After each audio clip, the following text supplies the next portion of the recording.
A tense situation has unfolded at Jiribam following the murder of a 59-year man near Mulargaon, and the SEM has compelled authority to impose curfew in the district.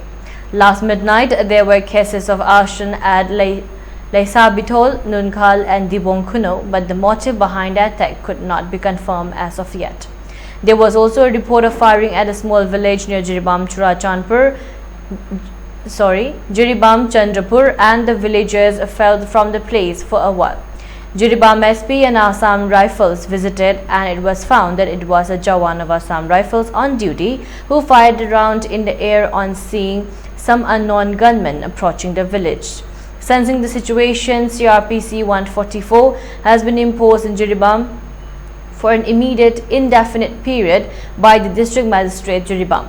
Security measures have also been taken up at strategic locations of the district to prevent unwanted incidents from taking place. Meanwhile, the Jiri Dipaimuk outpost, Boro Bekra outpost, Sotu Bekra outposts have been completely burned down last night at around 2:30 am by suspected Kuki militants.